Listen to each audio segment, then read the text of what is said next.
dari kelompok 3 akan mempresentasikan dengan singkat tentang kajian evaluasi bahan aditif pangan pada industri dengan mengambil contoh produk yaitu kornet.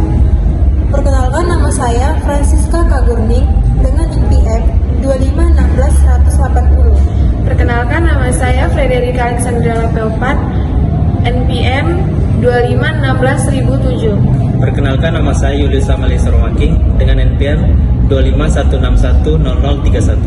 Adapun materi yang akan kami bahas yaitu yang pertama, mengidentifikasi jenis aditif berupa pengawet, pewarna, pewanis, dan emulsifier. Yang kedua, mengkaji batas aman berdasarkan BPOM, risiko, dan isu kontroversi. Yang ketiga, analisis perbandingan produk dengan bahan aditif dan tanpa bahan aditif. Saya akan menjelaskan pengertian tentang zat bahan aditif. Bahan aditif adalah zat tambahan yang ditambahkan ke dalam makanan dengan tujuan tertentu, seperti meningkatkan rasa, warna, tekstur, atau memperpanjang masa simpan. Saya akan menjelaskan zat aditif yang terkandung pada kornet. Yang pertama yaitu natrium nitrit atau pengawet dan pewarna. Yang kedua yaitu garam atau natrium klorida, yaitu dalam jumlah tinggi. Yang ketiga ada gula. Yang keempat ada MSG atau monosodium glutamat, yaitu penguat rasa. Yang kelima ada pengawet tambahan seperti natrium askorbat. Yang keenam ada pengental atau modified starch. Yang ketiga, saya akan menjelaskan tentang pengertian masing-masing zat aditif. Yang pertama, natrium nitrit. Natrium nitrit berfungsi sebagai pengawet sekaligus memberi warna merah muda yang khas pada daging olahan, serta membantu mencegah pertumbuhan bakteri seperti bakteri Clostridium botulinum yang berbahaya. Yang kedua, garam atau natrium klorida. Garam berfungsi sebagai pengawet alami serta penambah rasa. Kadar garam dalam kornet cukup tinggi, bisa mencapai 2 hingga 3% dari total berat. Yang ketiga, gula. Gula ditambahkan untuk menyeimbangkan rasa dan membantu proses pengawetan dengan mengurangi aktivitas air. Yang keempat, monosodium glutamat. Berfungsi sebagai penguat rasa yang membantu kornet terasa lebih gurih. Meskipun kontroversial, monosodium glutamat yang digunakan dalam batas aman sehingga tidak berbahaya bagi banyak orang. Yang kelima, natrium askorbat atau antioksidan yang membantu mempertahankan warna dan mencegah oksidasi lemak. Yang terakhir, pengental. Pengental memberi tekstur yang lebih padat sehingga dapat mengikat air dalam produk. Lalu yang terakhir, kami akan menjelaskan tentang interaksi zat dalam kornet. Yang pertama, interaksi antara natrium nitrit dan natrium askorbat. Askorbat membantu mempercepat reaksi nitrit menjadi nitrit oksida yang memberikan warna merah sekaligus mengurangi pembentukan nitrosamin atau senyawa yang berpotensi karsinogenik. Lalu ada interaksi antara garam dan gula. Keduanya bekerja sinergis dalam pengawetan dengan mengurangi aktivitas air, menciptakan lingkungan yang kurang ramah bagi pertumbuhan mikroba. Lalu ada MSG dan garam. Kombinasi ini menciptakan rasa gurih yang lebih kompleks. Garam juga meningkatkan persepsi rasa umami dari MSG. Dan yang terakhir ada interaksi antara pengental dan air, yaitu stretch termodifikasi mengikat air dalam produk, menciptakan tekstur yang stabil, dan mengurangi pemisahan cairan. Berikutnya kami akan menjelaskan materi yang akan kami bahas. Yang pertama, identifikasi jenis zat aditif yang terdapat pada kornet. A. Pengawet.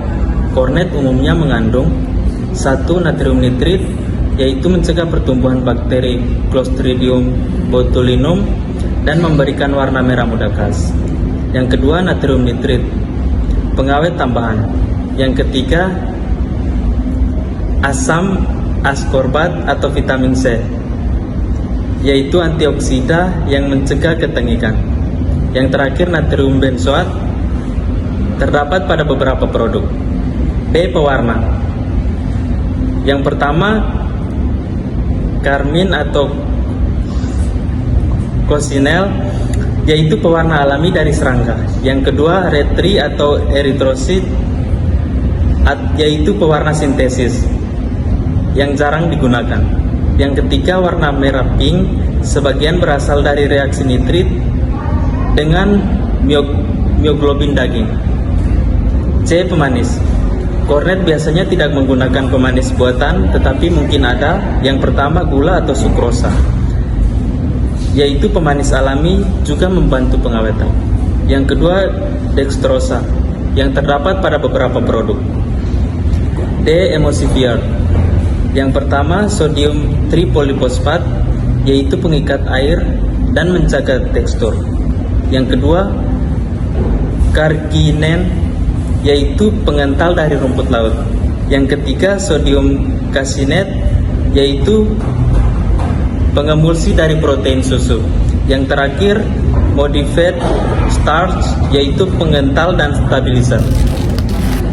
Yang kedua, kajian batas aman, resiko, dan kontroversi. Batas aman berdasarkan BPOM. 1. Natrium nitrit. Batas maksimal 125 mg per kilogram. BPOM nomor 11 tahun 2019.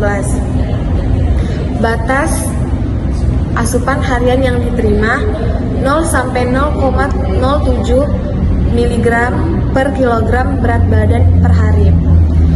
Fungsi, yaitu pengawet antimikroba dan pemberi warna.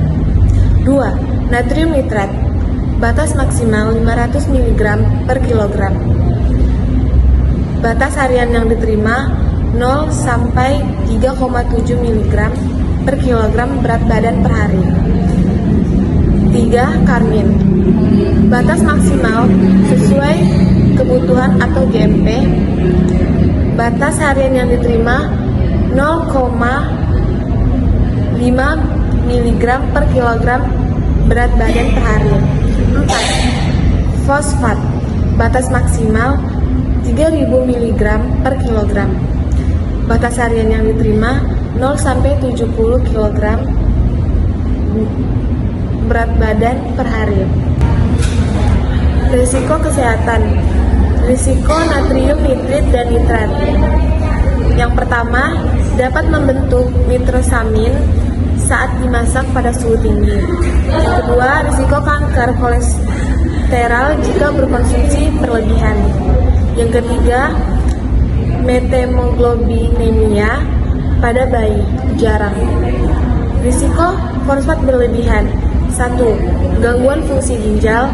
Kedua, peningkatan risiko penyakit kardiovaskular. Ketiga, mengganggu penyerapan kalsium. Ada pula risiko karmin. Yang pertama, reaksi alergi pada individu sensitif. Yang kedua, potensi anafilaksial atau sangat jarang. Isu kontroversi. Yang pertama, nitrit dan kanker. Menurut Kesehatan Organisasi Dunia, mengklasifikasi daging olahan sebagai grup 1 karsinogen. Yang kedua, halal isu. Karmin berasal dari serangga dan ada perdebatan kehalalan. Yang ketiga, label alami yang menyesatkan, yaitu beberapa produk mengklaim alami tetapi tetap ada adiktif. Yang keempat, clean label movement, yaitu tekanan konsumen untuk produk tanpa adiktif sintetis. Adapun tugas yang ketiga yaitu menganalisis perbandingan produk dengan kornet dengan bahan adiktif dan tanpa bahan adiktif. Saya akan menjelaskan kornet dengan bahan adiktif. Dari segi aspek, umur simpan yaitu 2-5 tahun, kaleng belum dibuka. Untuk warna, merah muda konsisten. Untuk tekstur, padat, kenyal, dan tidak hancur. Untuk harga, lebih murah dari 15.000 sampai 25.000 per kaleng. Untuk keamanan mikrobiologi, sangat aman atau steril. Risiko kesehatan jangka panjang yaitu potensi nitrosamin. Kemudahan distribusi yaitu mudah, tidak perlu rantai dingin. Adapun nilai gizinya yaitu proteinnya mulai dari 12 sampai 15%, lemaknya dari 20 sampai 20%. Lalu kornet tanpa bahan adiktif. Dari segi umur simpannya yaitu 6 sampai 12 bulan beku. Kalau dinginnya itu 3 sampai 5 hari. Dari segi warnanya yaitu coklat keabuan atau alami. Teksturnya lebih rapuh, bisa kering. Dari harganya mulai lebih mahalnya mulai dari 35.000 sampai 60.000. Keamanan mikrobiologi yaitu perlu penanganan hati-hati. Risiko kesehatan jangka panjangnya yaitu minimal. Kemudahan distribusi yaitu sulit, butuh cold chain. Kalau nilai gizinya itu yaitu dari proteinnya mulai dari 18 sampai 22%, lebih sedikit lemak. Adapun analisis kelebihan dan kekurangan kornet dengan bahan adiktif dan tanpa bahan adiktif. Kornet dengan bahan adiktif yaitu praktis, tahan lama, harga terjangkau. Keamanannya mikrobiologi terjamin. Distribusinya luas ke daerah terpencil. Kekurangannya yaitu kandungan natrium tinggi, risiko kesehatan jangka panjang, tidak cocok untuk diet dan clean eating. Adapun kornet tanpa bahan adiktif yaitu kelebihannya lebih sehat, minim risiko. Yang kedua, nilai gizi lebih baik. Yang ketiga, sesuai tren clean label. Adapun kekurangannya yaitu harga mahal, umur simpan pendek, dan perlu fasilitas penyimpanan khusus. Sekian presentasi dari kelompok 3. Bila ada kekurangan dan salah kata kami ucapkan mohon maaf dan terima kasih. Selamat malam.